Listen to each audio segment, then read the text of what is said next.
به منطقه‌ای در جنوب شرقی شهرستان سبزوار پا می‌گذاریم. روستایی خوش آب و هوا با مردمانی بسیار خونگرم و مهربان. مهمترین درآمد این منطقه علاوه بر کشاورزی، پرورش گاو و گوسفند میباشد. به روستای ترسک خوش آمدید.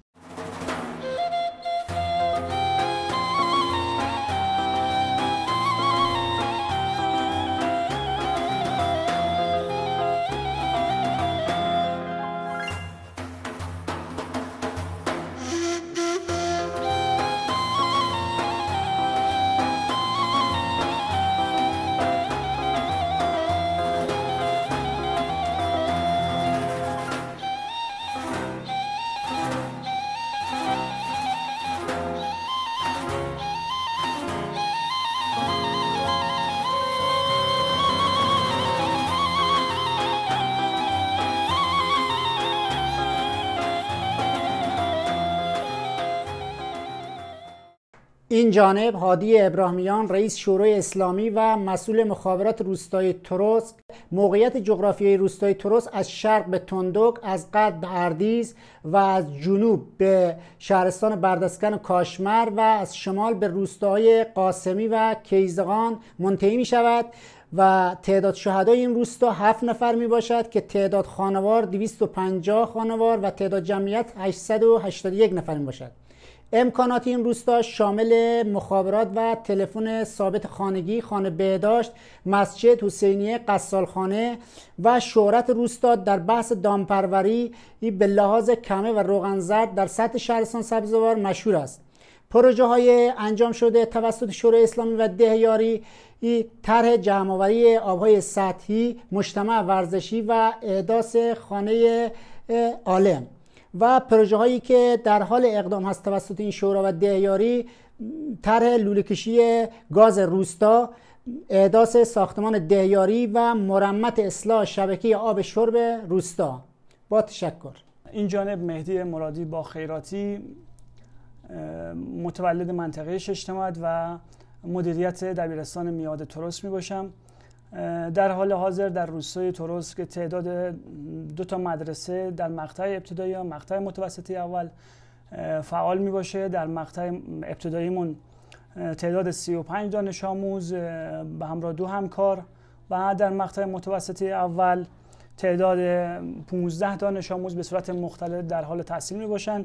خوشبختانه با خدمت مسئولین محترم و فعالیت پدر مادر دانش آموزان خوبی از این روستا به مقاطع تحصیلی بالاتر راه پیدا کردن که ما حتی میتونیم از اونا نام ببریم. در عضو هیئت علمی دانشگاه سبزوار، داروساز، دندانپزشک، کارمند بانک، دادگستری و 1 نفر هم قاضی مشغول خدمت در پست‌های مدیریتی و مشغول خدمت به مردم این سرزمین میباشد.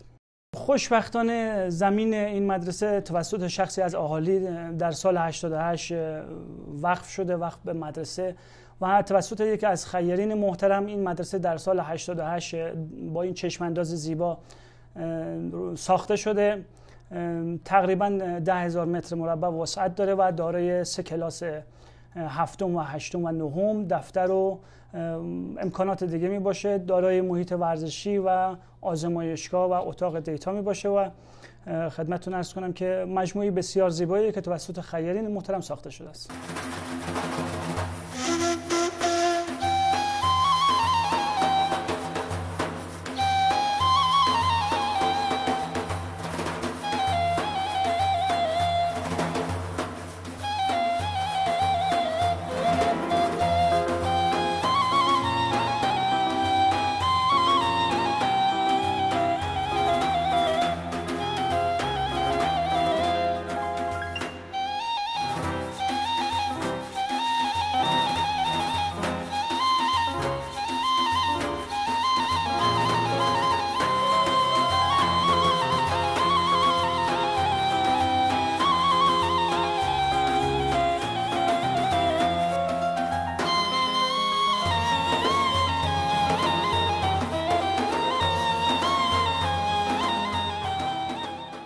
بنایی که درش هستیم مسجد و حسینیه سید الشهدای علیه السلام روستای تروسک که بیش از 200 سال قدمت دارد و از حدود 15 سال پیش بازسازی و مرمت آن آغاز شده است.